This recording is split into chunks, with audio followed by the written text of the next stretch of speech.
हमनी के संस्कृति, हमनी के संस्कार सदा रहे हमनी के साथ।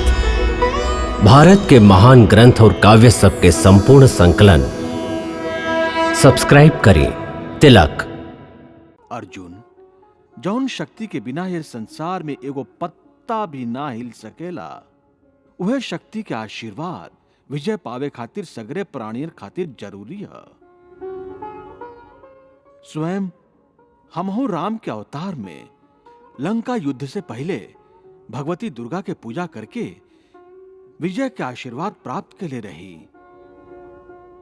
हे पांडव, चिंता त्याग द। तू थोड़ी के समय में शत्रु के जीत लेब। आप दोनों नर नारायण के रूप हैं। ऐसे साक्षात देवराज इंद्र भी आप दोनों से युद्ध ना करी हैं, तो फिर अन्य शत्रु कितना भी बलवान होके आपके आगे तुच्छ बाड़न। इस युद्ध में अंतिम विजय आपके ही होई। तथास्तु।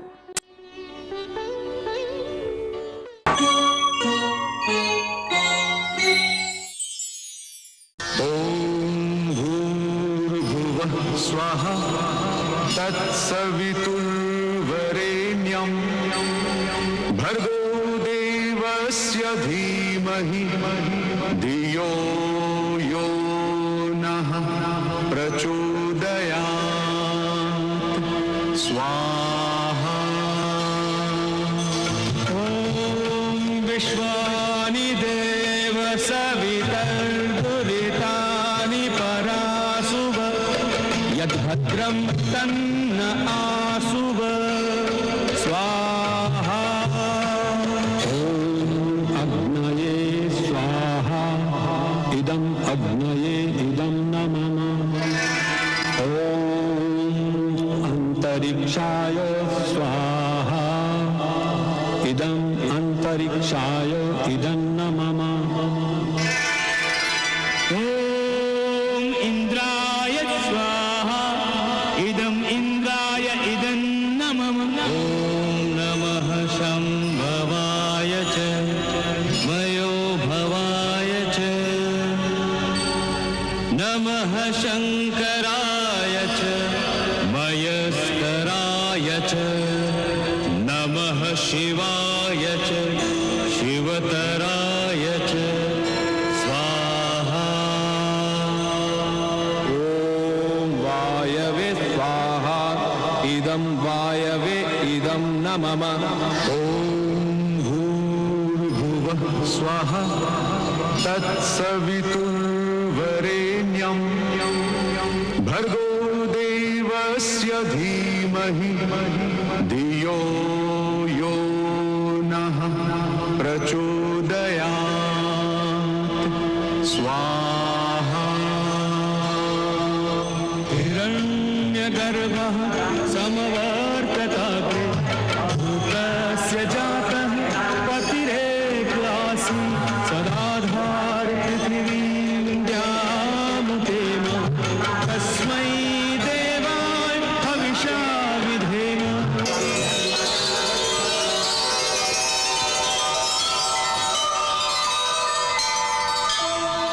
ॐ पूर्णमदः पूर्णमिदं पूर्णात् पूर्णमुदच्यते।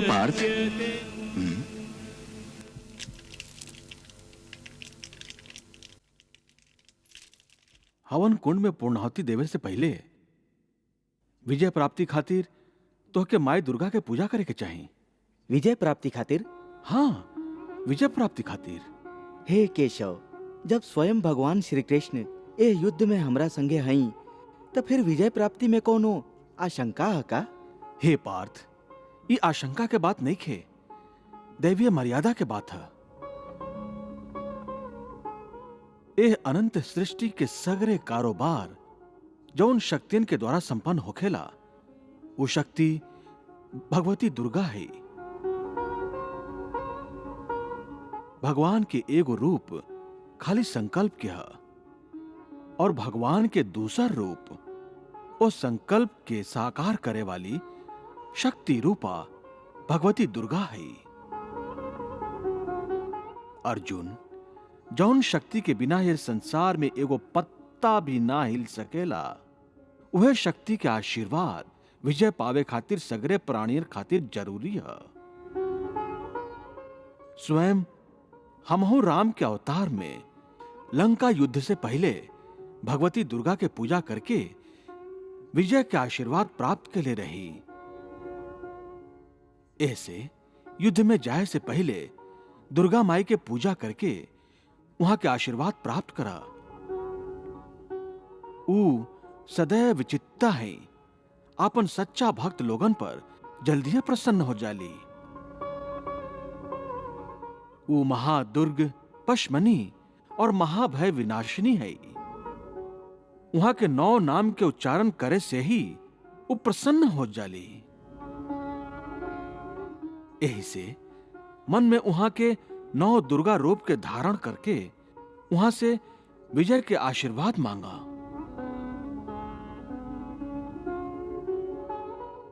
जय आज्ञा मधुसूदन।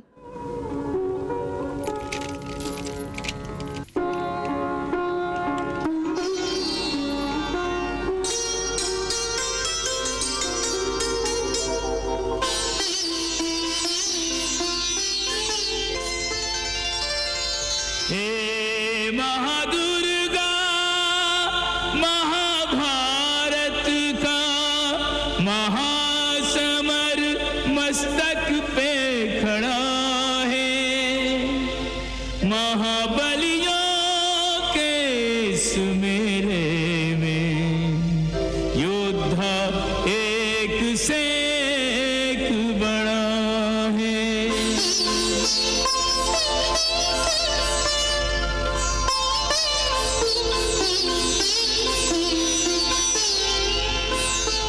युद्ध प्रवीणा, युद्ध से पहले अस्त्र और शस्त्र सिद्ध कर मेरे रण की अनुमति और आशीष दे।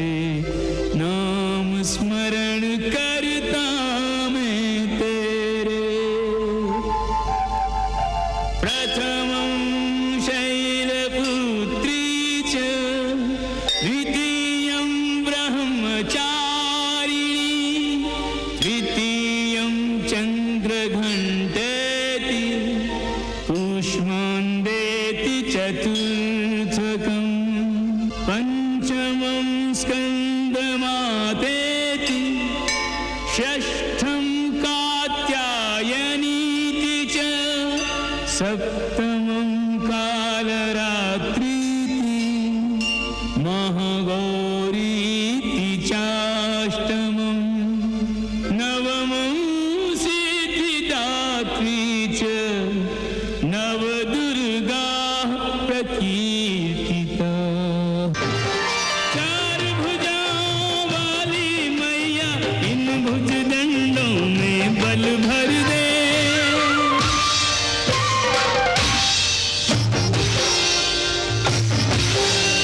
धर्म क्षेत्र कुरुक्षेत्र में माता, धर्म विजय का मुझको वर दे। अंबिके शक्ति दे माता, शक्ति दे।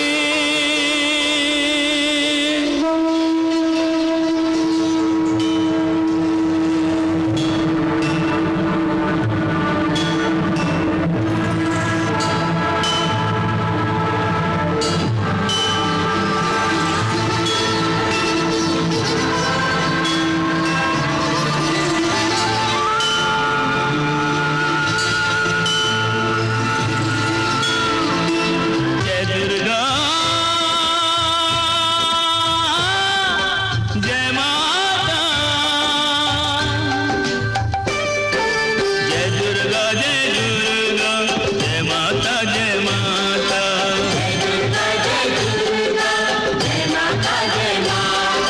जय सिंह वाहिनी, जय असुर नाशिनी, सिंह वाहिनी।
माई।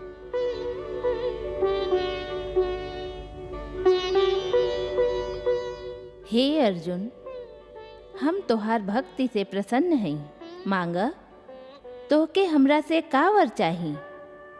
हे माई दुर्गा, हे शत्रु संहारिणी, हमके धर्म और अधर्म के युद्ध में धर्म के शत्रु लोग के संहार करे के शक्ति प्रदान करी। माई, हमके विजय श्री के आशीर्वाद दी। हे देवी, आप हमार सखा अर्जुन पर कृपा करें। ई धर्म के मार्ग पर चल रहल बाड़न। जे लोग इनका पर अत्याचार कैले बाड़न, उनका युद्ध में पराजित करके ई विजय श्री के धारण करें। ऐसन आशीर्वाद अर्जुन के दी। हे पांडव, चिंता त्याग द। तू थोड़ी के समय में शत्रु के जीत लेब। आप दोनों नर नारायण के रूप हैं।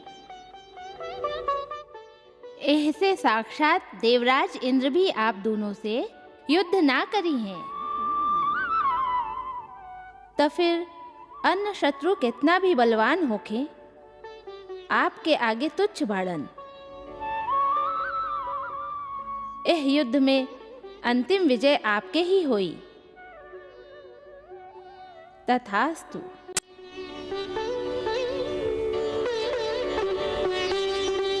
यं यं चिन्तयते कामं तं तं प्राप्नोति निश्चितम्।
एगो संशय और शंका के जे छाया यह युद्ध क्षेत्र में रहे, वह छाया, वह शंका और वह डर हस्तिनापुर के राजमहल में बैठल धृतराष्ट्र के मन पर भी छायल रहे।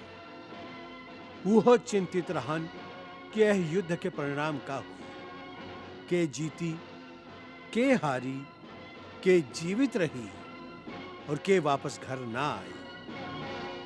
यह आशंका में घेराइल महाराज धृतराष्ट्र संजय से पूछलन, धर्म क्षेत्रे कुरुक्षेत्रे संवेता युयुत्सवा मामका पांडवाश्चैव किम कुर्वत संजय।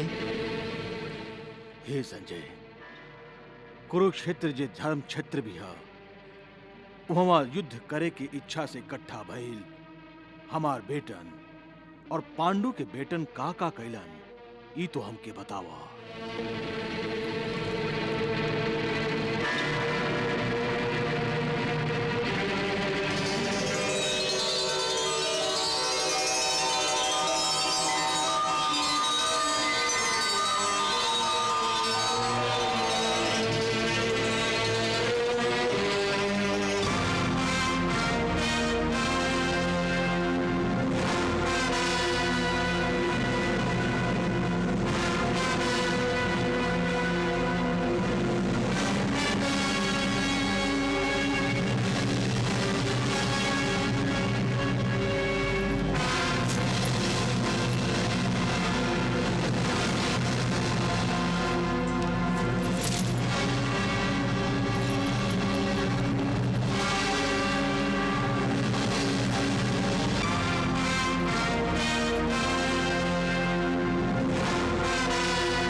महाराज, यह समय दोनों ओर के सेना आपन आपन अस्त्र शस्त्र से सुसज्जित होके युद्ध के मैदान में एक दूसरा के सामने आपन सेना के मोर्चा बना के ठाड़ हो गई है।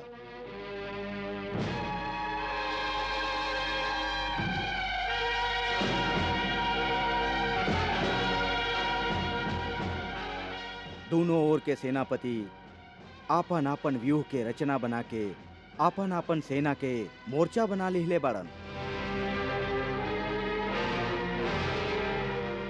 महाराज वासुदेव श्री कृष्ण सबसे पहले अर्जुन के रथ लेके आपन सेनापति धृष्टद्युम्न के पास आयल हैं।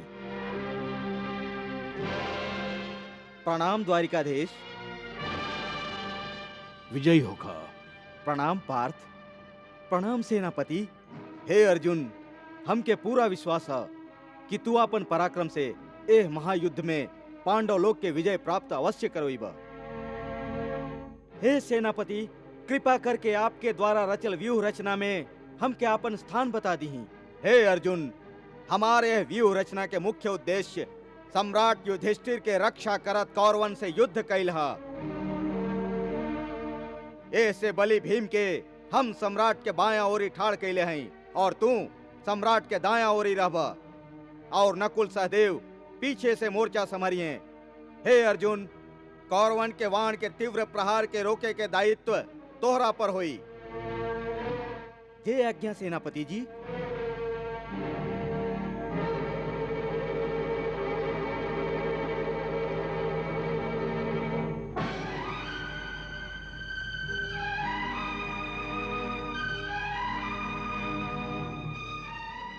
हे महाराज, पांडव लोग के व्यूह रचना देख के युवराज दुर्योधन आचार्य द्रोण के पास जा रहल बाड़न। प्रणाम आचार्य। हे गुरुवर, हमके यह युद्ध के निर्णय के तनिको भी चिंता नहीं खे। आप जैसन श्रेष्ठ इच्छा भेदी धनुर्धारी जे उड़द चिड़िया पर आंख बंद करके निशाना लगा सकेला, ऊ जेकर पक्ष में होके वो पक्ष युद्ध में कैसे पराजित हो सकेला। गुरुवर, हमके खाली चिंता है पितामह के प्राण के। हाँ गुरुवर, पितामह के प्राण के। पितामह के प्राण के? अरे वहां पे भला के शस्त्र उठा सकेला? ये हमार भूल है गुरुवर। पितामह पांडव लोग के वध ना करे के निर्णय ले हैं। यदि युद्ध के समय पितामह के बाण के दिशा के सामने पांडव आ गईलन तो जरूरे पितामह के बाण के दिशा बदल जाई। बाकी हमके पांडवन पर विश्वास नहीं खे। वो लोग वो क्षण के लाभ उठा के पितामह पर जरूर वार करी हैं। हाँ गुरुवर, जरूर वार करी हैं। यह हम कहे आयल रही। गुरुवर, आप और पितामह जब तक हमार पक्ष में हैं, हमके केहू ना हरा सकेला, केहू ना हरा सकेला।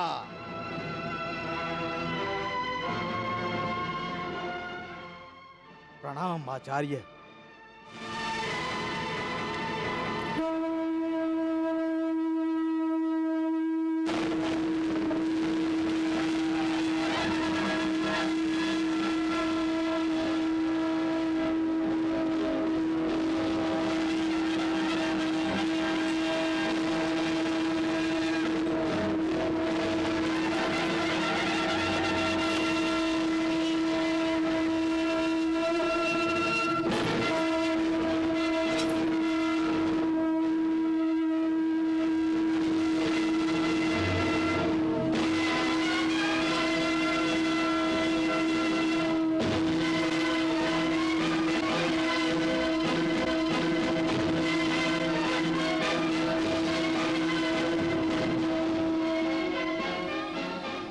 संजय, तका युद्ध के घोषणा हो गई?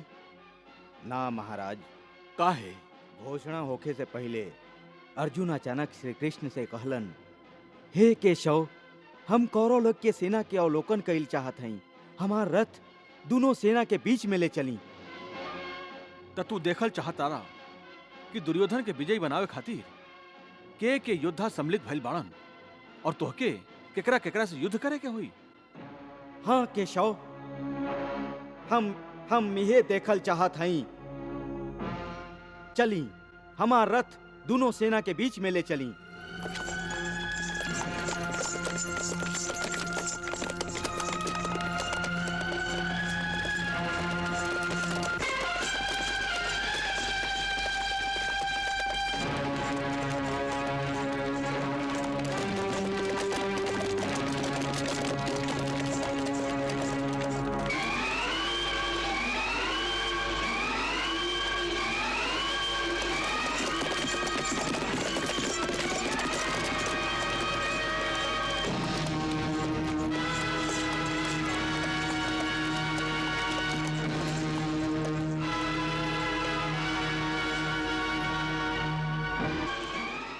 हे अर्जुन, तुहार इच्छा के अनुसार हम तुहारी रथ दोनों सेना के बीच में ले आए हैं।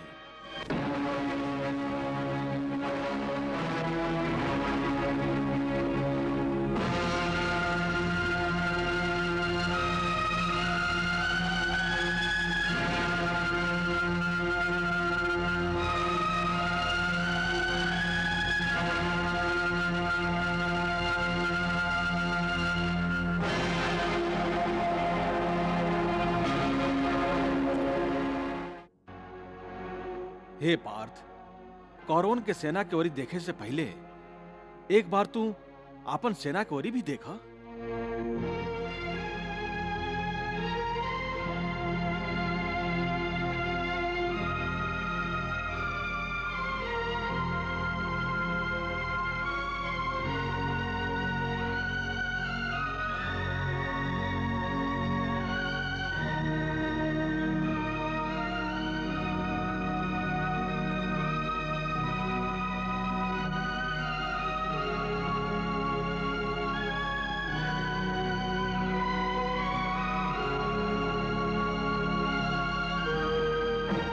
एक तरफ बलशाली भीम ठाड़ बाड़न जे आपन प्रतिज्ञा के पूरा करे खातिर उत्सुक बाड़न।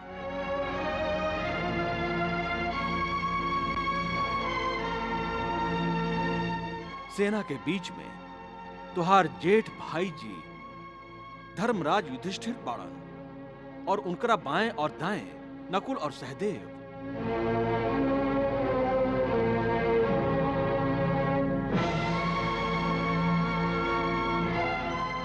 ई तुहार चारों भाई तुहार गांडीव के टंकार सुने खातिर बेचैन बाड़न। ई चारों भाई तुहार दुख और सुख में साथ देले बाड़न। बाकी अब वो आपन अपमान के बदला लेबे खातिर उत्सुक बाड़न।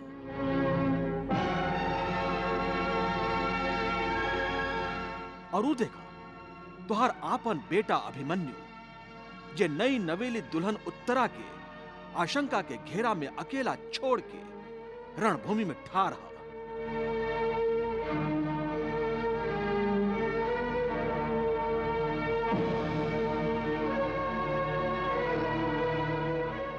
और ऊ देखा तुहार सेनापति धृष्टद्युम्न जे आपन बहन के अपमान के बदला लेवे खातिर एह युद्ध के प्रारंभ होके के प्रतीक्षा कर रहल बाड़न। और अब तू शत्रु के सेना की ओर देखा। सेना के आगे ठाड़ हैं पितामह भीष्म, पांडवन के और तुहार सबसे बड़ा शत्रु। पितामह और हमार सबसे बड़ शत्रु?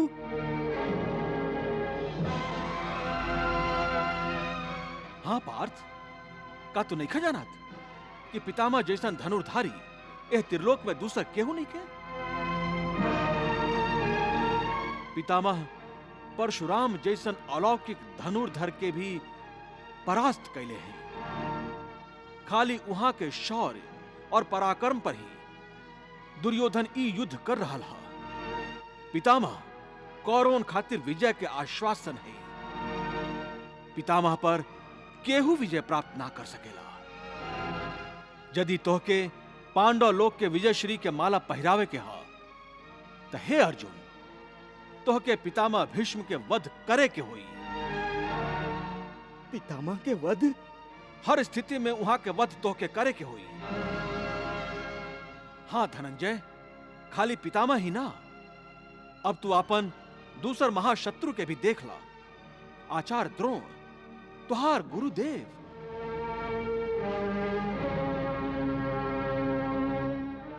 तुहार महाशत्रु। ई तू का कहता रहा केशव? गुरु द्रोणाचार्य और हमार महाशत्रु? पार्थ, जे शत्रु पक्ष में ठाड़ बाण उनका का शत्रु ना तो और का कहल जाला। पार्थ, अब वो लोग तुहार मित्र नहीं खन, वो तुहार गुरु रहन। बाकी अब वो तुहार महाशत्रु बाणन। कहे कि ऊ तोहके परास्त करके कौरवन के विजय दियावे खातिर रणभूमि में आयल बाड़न। हे पार्थ, तू तो जानते बाड़ा कि पितामह भीष्म जैसन आचार्य द्रोण भी अजय बाड़न। जब तक उनकर हाथ में अस्त्र रही तब तक त्रिलोक के कोनो भी महावीर उनका के परास्त ना कर सकेला। जब तक ऐसन महाशत्रु के तू वध ना करबा तब तक पांडव विजयी ना हुई हैं। और उनका दाईं ओर देखा युवराज दुर्योधन, जे तुहार भैया भीम के लेखा गदा युद्ध में सर्वश्रेष्ठ हवन। हे कौन्ते, यदि तोहके पांडवन के विजयी बनावे के हा ता तोहके इस सब के वध करे के हुई। वध? ई सब के वध? हाँ, ई सब के वध। यदि तू इस सब के वध ना करबा तो इस सब तुहार वध कर दिए। काहे कि कौरव ई अच्छा तरह से जाने लड़ा कि यदि उ लोग के एह युद्ध में विजय प्राप्त करे के हा तो उनका सबसे पहले अर्जुन के वध करे के हुई। यह युद्ध भूमि के नियम हा। यहाँ वीरन के स्वागत फूल के माला से ना, बाण से कइल जाला। यहाँ शत्रु से प्रेम ना, उनका पर प्रहार कइल जाला। ऐसे एकरा से पहले कि सब तुहार वध कर देस, तोहके इस सब के वध करे के हुई।